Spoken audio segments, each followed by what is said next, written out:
Morning, TikTok.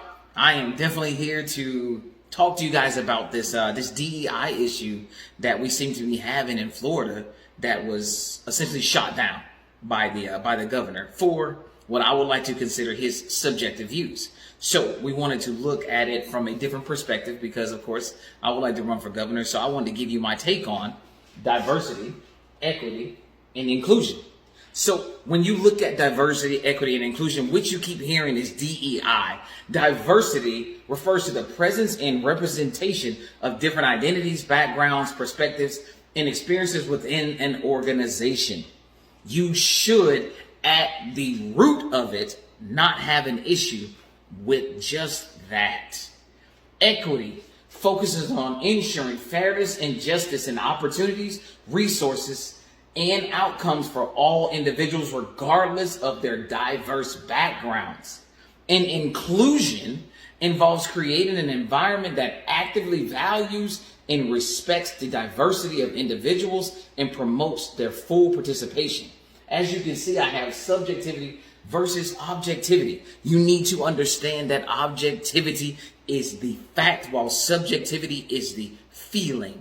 I feel like this is not okay because that is subjectivity. You can make it subjective, i.e., we are getting into conversations in relation to what we consider indoctrination. Right now, when I am talking to you, that is indoctrination. So we cannot say that we have a problem with indoctrination when every single part of our system today is meant to persuade or indoctrinate you into an idea that we are coming up with.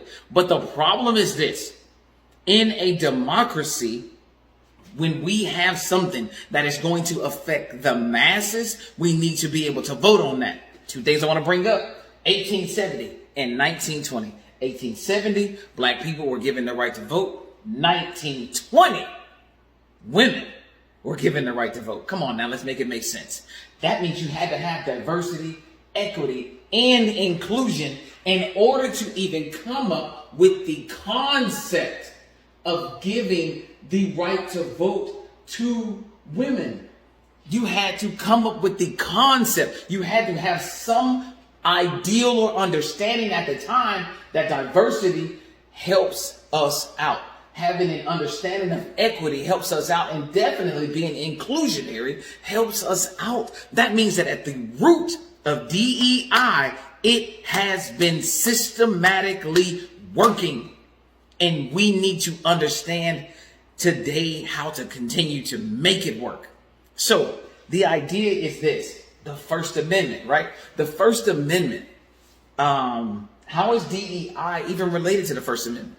Well, let's just look at it, man. The First Amendment kind of gives you the freedom to read and access information, which is generally protected under the First Amendment, which guarantees freedom of speech and expression. The right to read is considered an essential aspect of freedom of thought, intellectual freedom, and the right to access information without censorship. This is where subjectivity is taking over.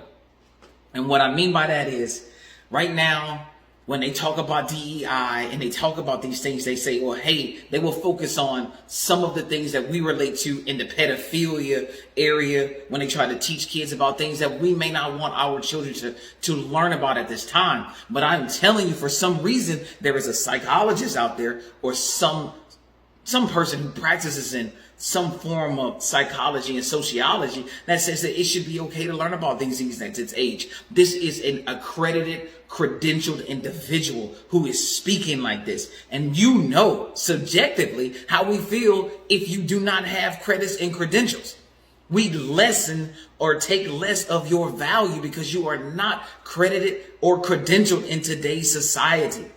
That is a subjective viewpoint because there are a ton of smart people that can do your jobs and do my jobs and have great ideas that do not have the credentials to back those great ideas. But because our system says in order to work or speak in this environment, I'll take that back. That's subjective. That's not objective. In order to work in a field you need to be credentialed in that field. And if you are not credentialed in that field, you cannot legally, under laws, work in that area. Now, where things become subjective, kind of like taking away our diversity, our equity, and our inclusion, is when we learn to get help from people who have learned to take things that the internet gives them, those resources that inclusion has brought about, and allows us to come to a place where somebody can speak very intellectually on a topic that they are not credentialed in. But they are speaking objectively. They are speaking factually in an area that they are not credentialed in. So what do? What have we been forced to do by laws? We have been forced now to take an individual who may be impoverished but wants to be included.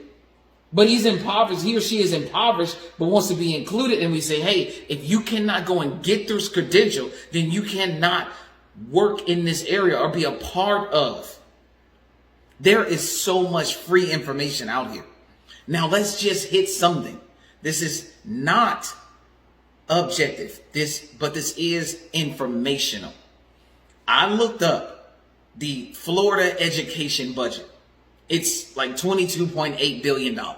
You can go look it up. It's $22.8 billion. Just type in, what is Florida's education budget? So then I typed in, how much goes to schools for DEI? Number came up on the internet, $15.3 million. From $22.8 billion, $15.3 million of that goes towards DEI programs. We're not even throwing in CRT right now because CRT is, quite frankly, subjective to everyone. And what I mean by that is every student is not forced to go and utilize CRT or even forced to go and take in DEI. They're not forced to. They're not forced to. Not at the collegiate level. But they are forced to K through 12 because our curriculum currently actually is rooted in diversity, equity, and inclusion. Here is an objective fact. If I control the knowledge, I control the flow of how the conversation goes. Because if I don't tell you something, you don't have the full picture. This is why we have subjectivity viewpoints, because too many individuals control all the knowledge. There is some weird thing going on right now in government where people believe that if I tell you everything that you need to know, that you are going to respond in a way that is not healthy. And I don't know why that is. I believe you should be given every bit of the truth, maybe allowed to have that initial response, given a little moment if you do not have the emotional maturity to handle that, and then go out there and speak your point. But if you do have the emotional maturity, we should be giving you everything. And one of those things that we have to give you is the right to vote.